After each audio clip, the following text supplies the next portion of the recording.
नमस्कार दोस्तों, स्वागत है आपका वीके न्यूज में। खबर है खालिस्तानी समर्थक अमृतपाल के बेहद खास दोस्त या आप कह लीजिए उसके गुरु पप्पल प्रीत को लेकर, जिसे गिरफ्तार करने के बाद में अब उसे भी उसके ठिकाने पर पहुंचा दिया गया है। जी हां, असम के डिब्रूगढ़ जेल में पप्पल प्रीत को पहुंचा दिया गया है। असम वही असम जहां के मुख्यमंत्री हैं हिमंता बिस्वा शर्मा, वही हिमंता बिस्वा शर्मा जिन्हें खालिस्तानी समर्थक ने धमकी दी थी। धमकी देते हुए कहा था कि उनकी लड़ाई जो है वो भारत सरकार के साथ में, प्रधानमंत्री मोदी के साथ में है, हिमंता को दूर रहना चाहिए। लेकिन एक और खालिस्तानी समर्थक को, जो कि अमृतपाल का बेहद खास था, उसका गुरु भी बताया जा रहा है पप्पल प्रीत, उसे डिब्रूगढ़ जेल में पहुंचा दिया गया है।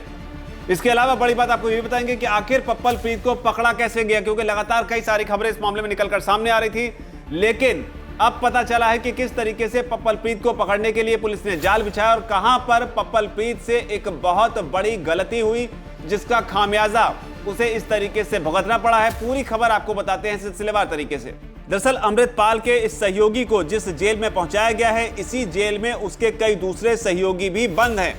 पप्पल प्रीत को अमृतसर से गिरफ्तार किया गया है, उसके ऊपर रासुका NSA भी लगाई गई है। और ये जो तस्वीरें देख रहे हैं ये उसी वक्त की हैं जब पप्पल प्रीत को लेकर पुलिस जो है वो डिब्रूगढ़ के लिए रवाना हो रही थी। तो ये तस्वीरें आपके सामने हैं, श्री गुरु रामदास इंटरनेशनल एयरपोर्ट से ये तस्वीरें, जब उसे प्लेन में बैठाकर असम के लिए ले जाया जा रहा था। हालांकि बड़ी बात इस मामले में यह भी है कि पप्पल प्रीत ने यहाँ पर मीडिया से भी बात की और मीडिया से बात करते समय उसने बताया कि किस तरीके से उसे गिरफ्तार किया गया और अब वो ठीक है। तो ये आप इसे गिरफ्तारी के बाद पप्पल प्रीत का पहला रिएक्शन कह सकते हैं। पप्पल प्रीत इस मामले में भी खास हो जाता है कि अमृतपाल जब से दुबई से वापस भारत लौटा है, तब से ही वो पप्पल प्रीत के साथ में काम कर रहा है।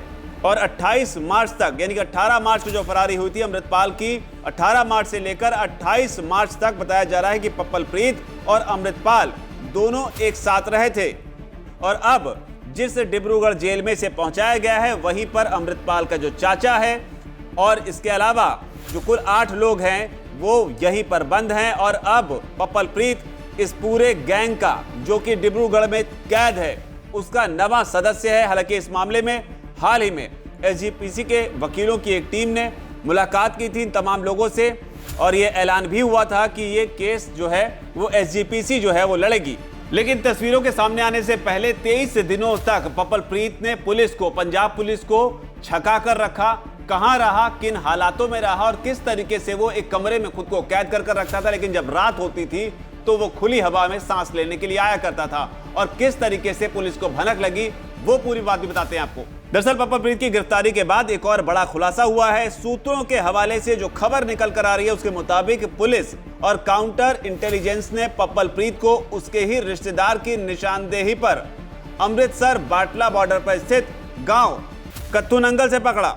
सूत्रों का यह भी कहना है कि पुलिस और काउंटर इंटेलिजेंस को पप्पल प्रीत के ही रिश्तेदार ने बताया था कि वो कत्थू नंगल गांव में छिपा हुआ है, लेकिन तब रिश्तेदार को इस बात की भनक नहीं थी कि वो किस घर में है। लेकिन जो जानकारी निकलकर सामने आ रही है उसके मुताबिक पूछताछ में इस बात का भी खुलासा हुआ है कि पप्पल प्रीत जो है वो करीब 1 हफ्ते तक पंजाब के ही अलग अलग हिस्सों में छिपता रहा और यहां छिपते हुए वो कत्थू नंगल गांव पहुंचा था, जहां पर एक घर में वो सारा दिन एक कमरे में बंद रहा करता था।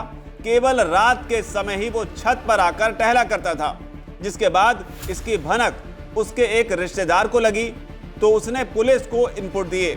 सूचना मिलने के बाद पुलिस और काउंटर इंटेलिजेंस की टीम ने कत्थू नंगल गांव की रेकी करनी शुरू कर दी।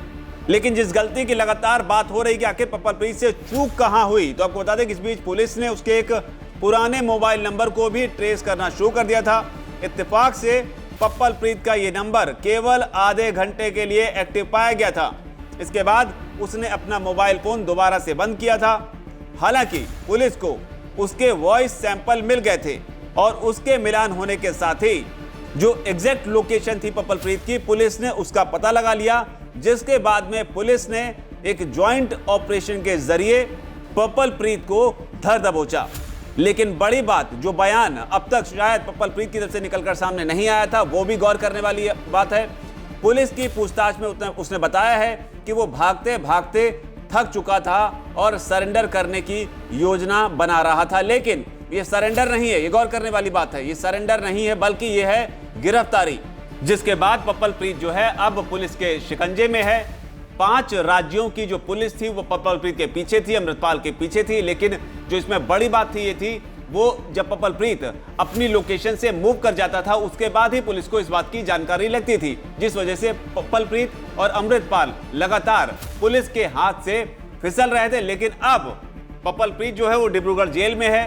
पुलिस इंटरोगेशन करेगी, कोशिश करेगी पता लगाने की कि अमृतपाल जो है वो कहां छिपा हुआ है और अमृतपाल से जुड़े हुए वो कौन से राज हैं जो संभवतः पप्पल प्रीत के पास होंगे। क्योंकि पप्पल प्रीत को अमृतपाल का गुरु माना जाता है, तो निश्चित तौर पर ऐसी बहुत सारी बातें होंगी जो पप्पल प्रीत को पता होंगी और पुलिस चाहेगी कि अपने तरीके से वो तमाम उन बातों को निकाले ताकि जल्द से जल्द अमृतपाल की भी गिरफ्तारी हो सके। लेकिन जो बड़ी बात है यहां पर, हमने आपको पहले भी बताया था कि किस तरीके से यह भी खुलासा किया गया था कि पुलिस की और तमाम जो एजेंसियां हैं उनकी कोशिश है कि G20 की अध्यक्षता जिस तरीके से भारत कर रहा है उसको देखते हुए इनको इस तरह से पकड़ा जाए कि जो रिएक्शन है वो ज्यादा ना हो।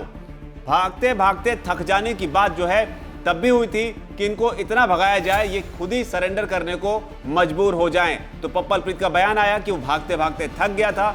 संभवतः अमृतपाल भी जब भागते भागते थक जाएगा। लेकिन यहां पर चुनौती होगी कि अमृतपाल देश के बाहर ना जा पाए, क्योंकि अगर देश के बाहर चला गया तो कहानी पलट जाएगी। फिलहाल इस रिपोर्ट पर आपकी क्या राय है? आपकी जो भी राय नीचे अगर कमेंट सेक्शन में से जरूर लिखें। धन्यवाद। वीके न्यूज, राष्ट्र के नाम।